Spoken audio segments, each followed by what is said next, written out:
love nyama choma. I'm sorry, my Kenyan people. We love nyama choma. Do you know what happens when you sear that meat and you make it burn and you turn it black? You create carcinogens. Do you know what carcinogens are? They're compounds known to cause cancer, and especially red meat. You burn red meat like that, you're creating carcinogens. So meat is not going to change, even if, yes, there are some differences maybe in your fat content and maybe stuff because it's organic versus non-organic, but flesh is still going to be flesh. When you burn it, flesh is going to act the same. It's going to create carcinogens. It's going to create inflammatory compounds, all these issues. It's going to give you cholesterol. So what I say, and I really understand what you're saying about moderation. You can't, talking about personal finance, because my husband does the same thing. And we always, when we think about a balanced diet, your plants are more balanced than anything you can think of. So long as you didn't get it from the supermarket, from the factory that they process, you got it. That was my next from question. the ground. You got it from the ground. If you got it from the ground, it is going to be fine because they haven't removed nutrients from it. This is the One Mic Show. Dr. Kaniaru, you are advocating for a strict plant-based diet. In a recent post you made on Facebook, you said, open quote, you say you are confused about what to eat because you cannot believe humans should not be eating animals as food. It is simple. Eat whole plants. End quote. Now, Dr. Kaniaru, before we get into the details on the benefits of plant-based diets, please tell us what it is that our ancestors, the medical fraternity, and even expert nutritionists have all missed about animal foods.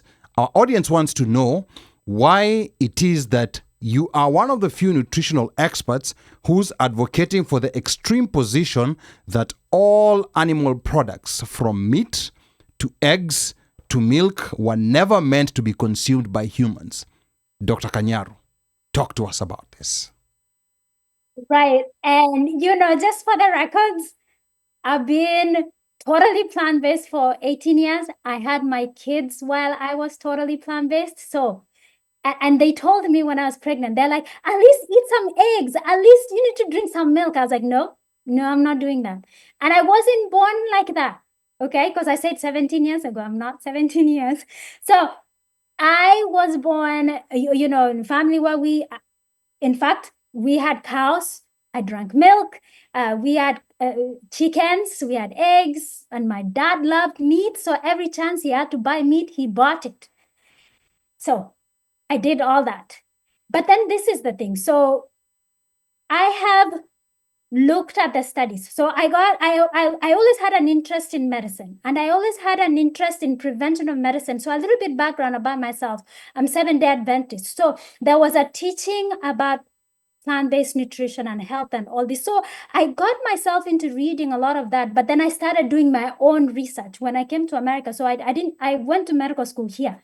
So I came here after high school. I went to, university, and then I started, preparing to go to medical school. So I started doing my own studying. And this is where I found out about the plant-based, nutrition, or the studies that were done about plant-based nutrition and all that. So now it wasn't about church, right? It wasn't about what they told us in the church. And mind you, even though we were taught all these things, not everybody, of course, at church was following this, right? Not even in my own case, right? We were not following this. So first things first, if you go back to Genesis 1:29, and I will quote, the Bible says, behold, I give you herbs with seeds and trees with seed in its fruit. For you it shall be food. Right from the beginning, when God made us, he said, this is the food I'm giving you to eat. Because he knew exactly, this is the kind of body I made. This is the kind of human I made. This is what is good for them, right? So he said it. So you don't see right off people eating meat until after the flood, right? There was no vegetation, and then, the animal eating starts. And people talk about like Leviticus chapter 11, which talks about clean and unclean animals and all that. They use that and say, well, why did God say that if he really didn't want humans to eat meat, right? So remember that God was not going to force them even though he did give the original diet, people started eating animals. And I'm sure, like, we love it now. They must have loved the meat, right? So he's telling them, well, then at least eat the clean ones. Because, okay, how many people here know that actually eating pig is bad for you? Because pig is dirty, right? I do. Yes. Okay. Awesome. And how many people know that you should not be eating like bottom sea feeders for the same reason they are cleaning up the oceans and all that? So he gave them these specifications about what kind of clean animals to eat and all that. And that continues. And, people argue about Jesus ate fish and all that, the feeding of the people and everything.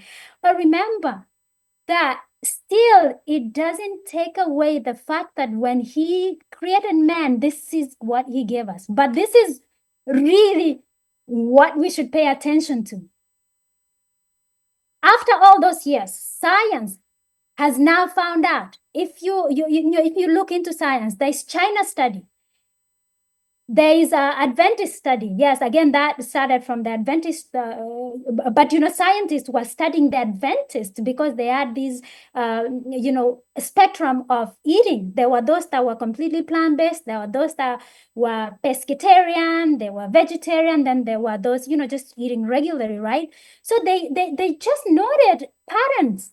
And they realized that those who are completely plant-based had the lowest incidence of diabetes and heart disease and all these other diseases. So they started noticing patterns. The China study was done by T. Colin Campbell. He's a biochemist, he's a PhD doctor who went to China basically and did a study on the food, looked at the culture, the people, what they were eating. And he wrote this huge book about, their lifestyle and the kind of diseases they were getting. So this actually started giving these scientists ideas like what is going on. And if you've heard of blue zones are areas where people live to be 100 years and they are pretty active. They are not dependent on medications and they're doing things, right? And Loma Linda, California is one of them. It's actually Seventh-day Adventist town, really. So, and there's Okinawa, Japan, and there are multiple, there's like 7 of them in the world. And they noticed patterns that these people, besides that they were social and they had, purpose, or they had faith and all these things, they also had a plant predominant diet. Now, this is what I must say. It doesn't mean that they were completely plant-based. It just meant that if you looked at their plate, 80-90% of their plate was plants, fresh plants. And if they had cheese or they had fish or whatever, it was a little piece. It was 10% or less of their food. So we know that from studies, multiple studies, that if you look, there's another study here. I actually wrote down some lifestyle heart trial, which was done by Dean Ornish. He's a cardiologist here in California. He showed that you can reverse heart disease with a plant-based diet, social connection, exercise, stress management. There's more to lifestyle, yes, but diet is king. Diet is king. So we have all these different studies. There's one other studies that was done to look at the dietary intervention on insulin requirements for type 2 diabetes. So the intervention was a low-fat vegan diet. And what they realized that these people cut their insulin use by 30% in the study, right? So what if they continue doing this? Now, there's a really interesting study I wanted to talk about. It's a plant-based, the title of the study is Plant-Based Diets and Risk of Mortality. It's a meta-analysis, meaning that they're looking at several studies that were looking at the same thing, right? And got all these studies. So it's a big study. And what they found out is that, the intervention was, again, plant-based diet. And it showed lower incidence of disease, lower mortality of the type 2 diabetes, of cancer, and different types of diseases. So there are studies out here.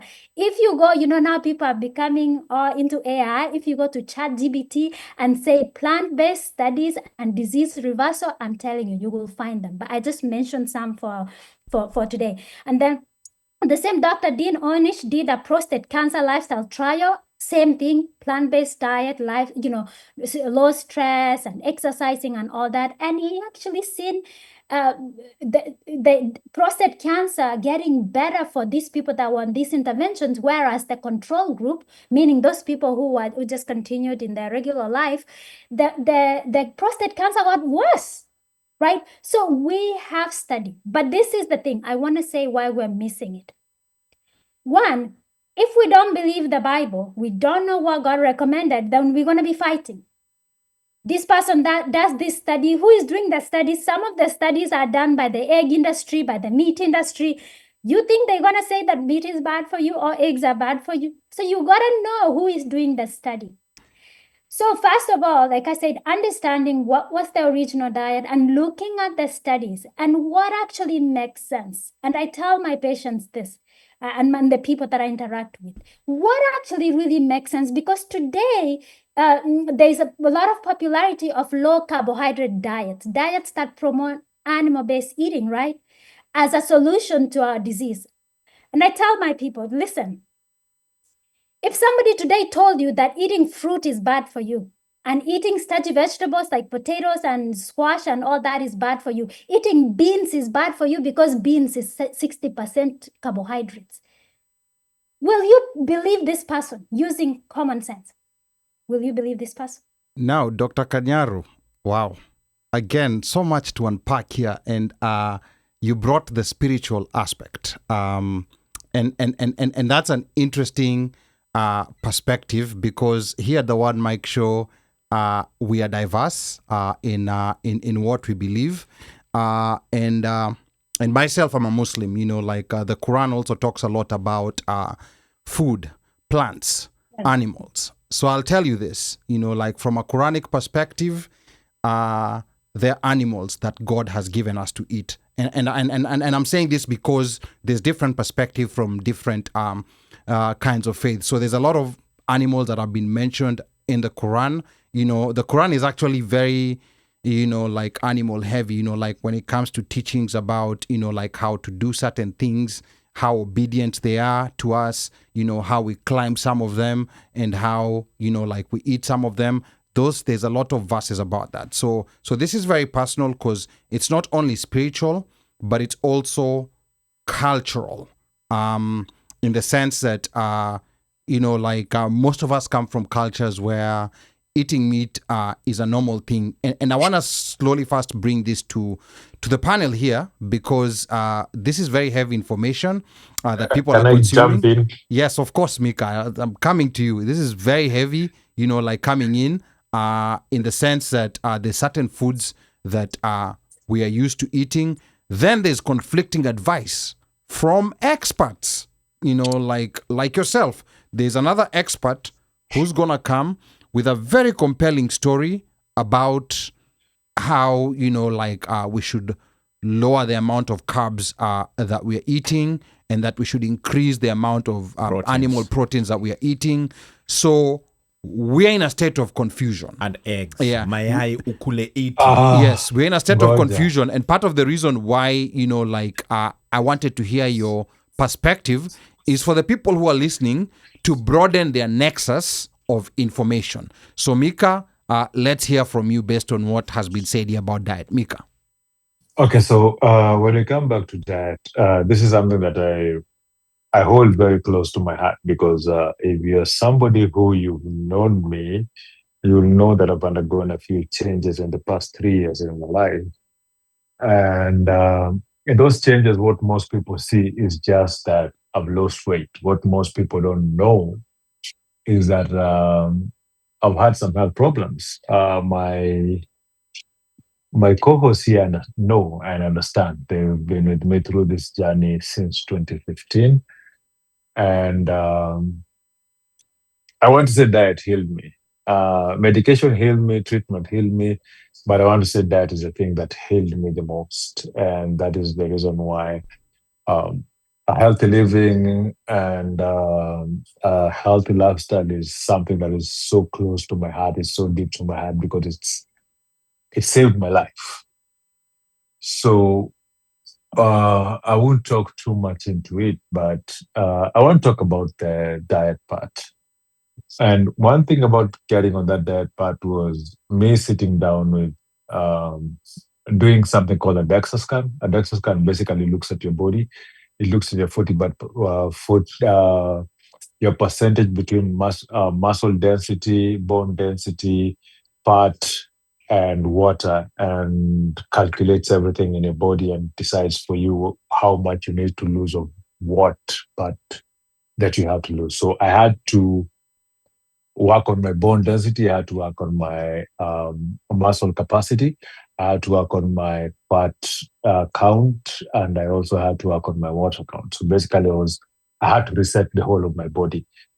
And to do that, I had to dial down in my diet into something called macros, not just carbohydrates, not just counting calories as most of us do, but counting the amount, what kind of nutrients you're bringing into your body, how much carbohydrates you have to bring into your body, how much protein you have to bring into your body, how much fat you have to bring into your body. A lot of us, when we were taught on how to eat when we were young, when we were doing science and home science and everything, we were told you're supposed to eat carbohydrates, vitamins, and proteins. Nobody ever mentioned something called fats. Nobody ever mentioned to understand what kind of fats you need to your body, you need in your body, so that you can be able to fix your whole metabolism. Or you know, metabolism, as we eat and explore different foods, we eat different things that don't work for our body, and our body starts adapting to them. Now, for your body to heal, you need to feed it exactly what it needs, not more, not less. That is why you're always told to keep moving and to eat a certain amount of calories to be able to maintain your weight or to lose your weight. You have to eat beneath a certain amount of calories.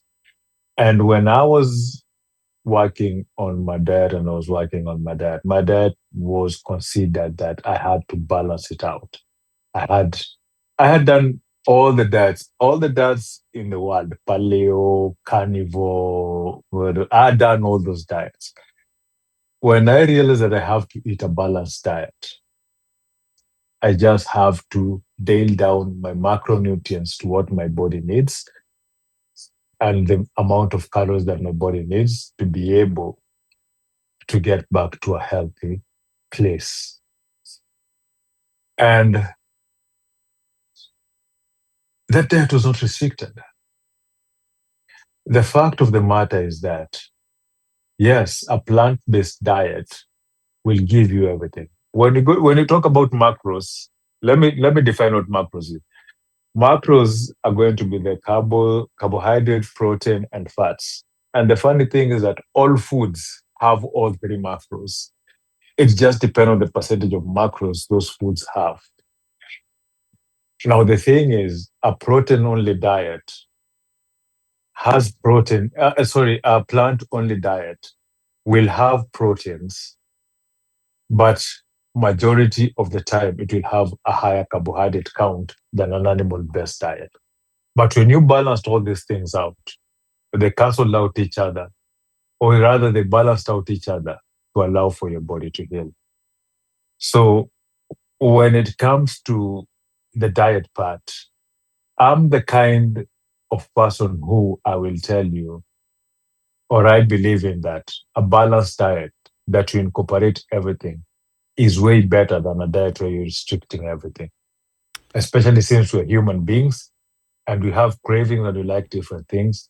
Once you start starving your body because and I'm not telling people who do carnivore to or who do a plant-based diet that they're doing it wrong. All I'm saying is that I believe a balanced diet is better than cutting out all kind of foods. Because even if you go to the Bible, in the Bible itself, I don't remember the book, but there's a part whereby there's a prophet who was talking and said that God opened the vision, and there were two sides, the right side and the left hand side. And he said the animals on the left hand side, the dirty animals, do not touch them. The animals on the right hand side are clean animals, you can eat them. So when we look at the Bible is a book that is diversifiedly wide, and depending on which and the interpretation of the Bible differs in so many ways. But also in the Bible, animals were offered as food. So for me, I believe in a balanced diet. Balanced diet. Back to you, Ali. Okay, so now this topic on, especially on the spirituality of it, I think we need a full episode to talk about that. Because when we go to the Quran is very, very specific. There's no doubt about what you've been told, what you've been allowed to eat, and what you're not allowed to eat. So there's no interpretation. It's very specific. But then there are questions here. There are questions coming from, like people who are listening. Regarding your issue of Bible, Christabel is asking, Doc, how will you convince those who don't subscribe to the Bible? And Kenyan Jui is adding and is saying exactly, I'm sure our good doc is not making an unsecular argument for a plant-based diet based on the Bible. There are some of us that don't subscribe to the Bible, so let us stick to evidence-based findings. And then there was also another one that came on YouTube. This is from iContent. iContent says the same Jesus that multiplied fish is who you are saying. He said we eat plants. You gotta know who is doing the study to trust it. But we don't know who wrote the Bible, and you're asking us if we can believe common sense. So hapa there's a mini crisis. They are doubting Thomas's. I mean, contents. There's a mini crisis, and I can understand. Of course, there are people here who don't subscribe to the Bible. For example, myself, I subscribe to the Quran, but in the Quran, we believe in the Torah and the Injil, but we also believe that changes are made. We don't want to make this a religious discussion, but I think back to Christabel's question, how are you going to convince people who are not subscribed to this school of thought? Dr. Kaniaru. And that's why I mentioned some studies. I talked about the China study. I talked about, there's actually an EPIC study. So China study was done in China. EPIC study, it was done in Europe, or is actually ongoing. So you check those studies out. EPIC study, EPIC. China study, of course, China. And then I talked about the lifestyle heart trial for coronary heart disease. It was done by Dean Ornish. There is also another study by Dean Ornish. It's a prostate cancer lifestyle trial. So check that one out as well. Effect of dietary intervention on insulin requirements. It's actually a randomized controlled trial. So you can check those as well. So I actually wanted to respond to Michael because he did say that, first of all, very happy that you were able to get your health back. But I want to say something because Michael say that he's subscribing to a balanced diet. But my question is, because you're all rough on me. I mean, I'm just kidding. You're all rough on me. A plant-based diet is actually a balanced diet. And an animal-based diet, and I'm not saying you're following an animal-based diet, an animal-based diet or a diet that is heavy in animals is not going to be balanced. And let me tell you why. Remember, Michael, you say that all foods have the 3 macros, the carbs, the protein, and the fat. Actually, that's not true. Meat, eggs, fish, dairy. Well, no. Except dairy, all animal products don't have carbs. So we cannot say that. But this is the thing though. So you want to eat a food that is balanced, that has carbs, protein, and has fats. And that only applies to, except, like I said, except milk. Milk has carbs. It really applies to plants. Only plants are actually complete in terms of macronutrients. And this is the other thing I want to say about plants, which makes them very powerful. There's 9 nutrients I want you to pay attention to. And today, when you go, please, if you forget anything, don't forget this. Your plants have, number 1, complex carbohydrates is the highest thing you have in the plants. And why is that? Because my body runs on carbohydrates. Please do not run away from carbohydrates because this is your most efficient and most preferred energy source for your body. Not soda, Not donuts, not mandazi and chapati, white chapati. No.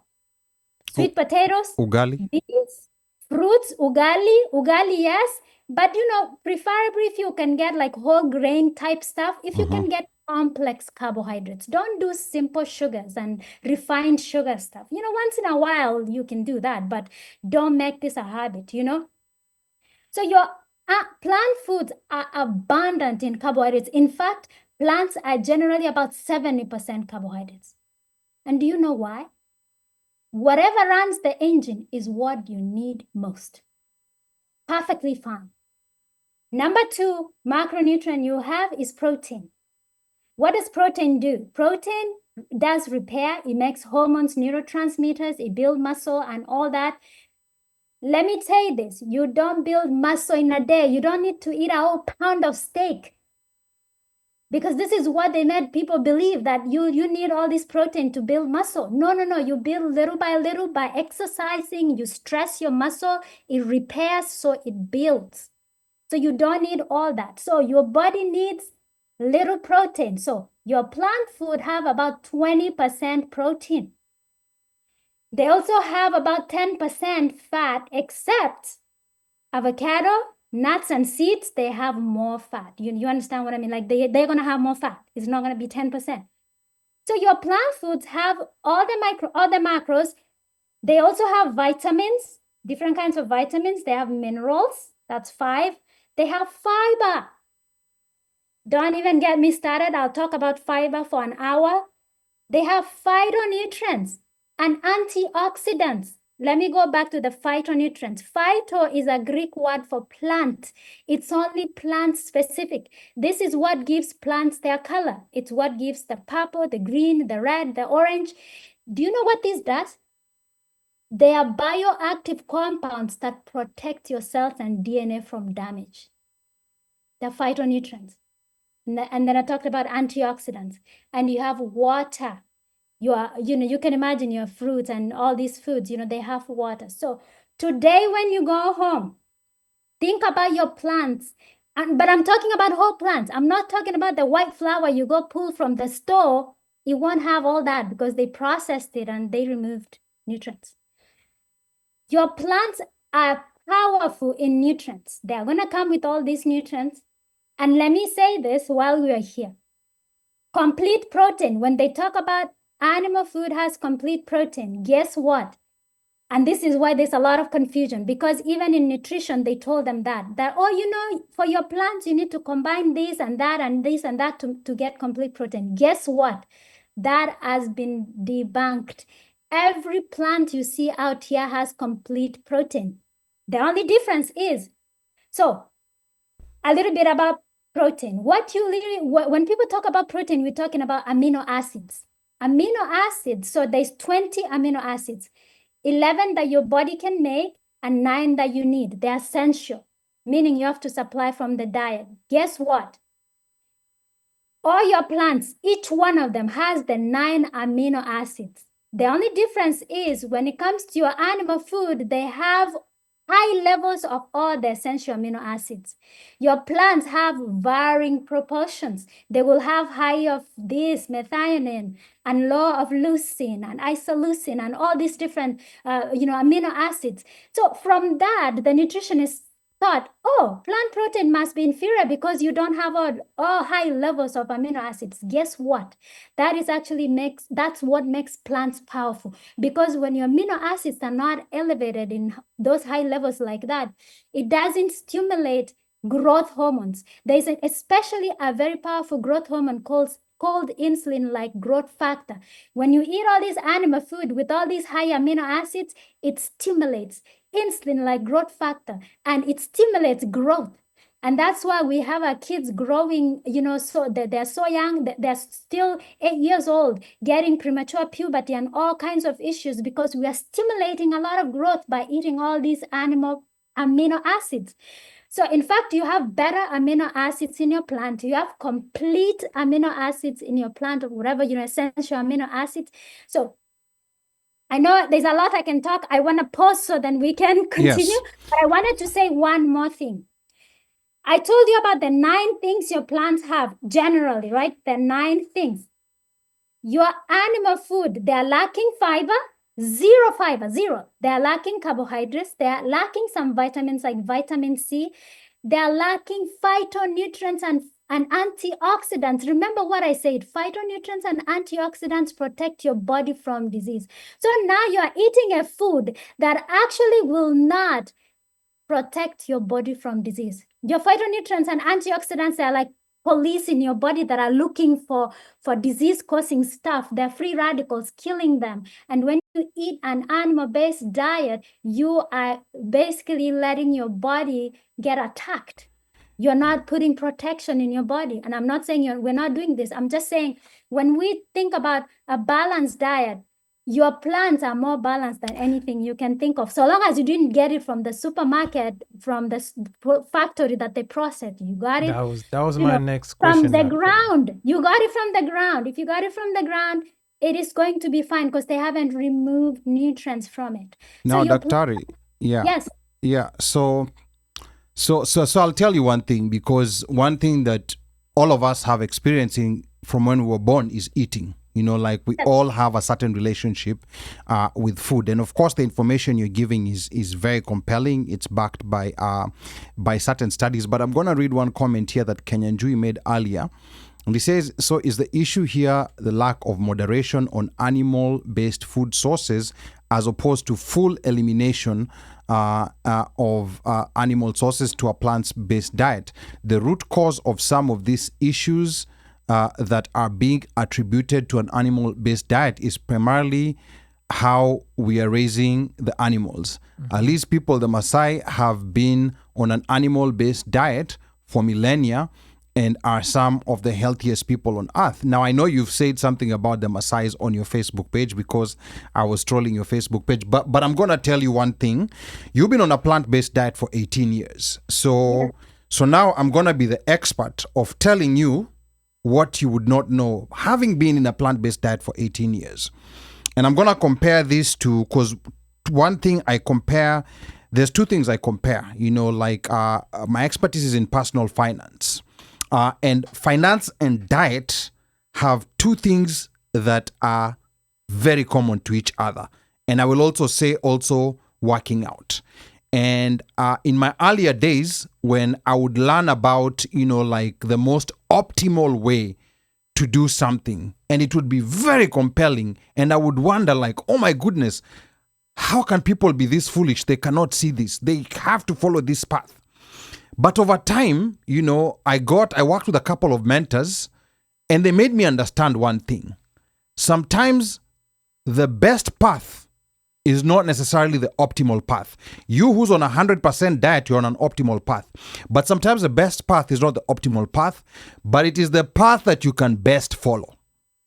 Because when we go all gung-ho on all animals are bad, I will tell you something, and I don't know how much you've interacted with, especially the Kenyans on your expertise side, which I'm sure you have, is that there are people that you're going to lose immediately.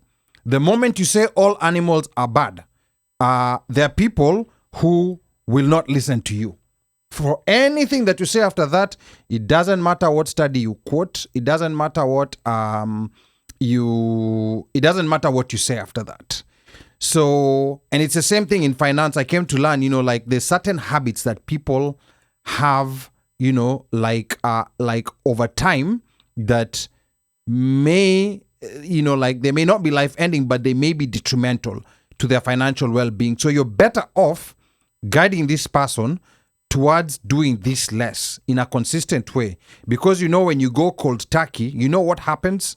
When you go cold turkey and decide, this plant-based diet is so compelling. You know how long you're going to last?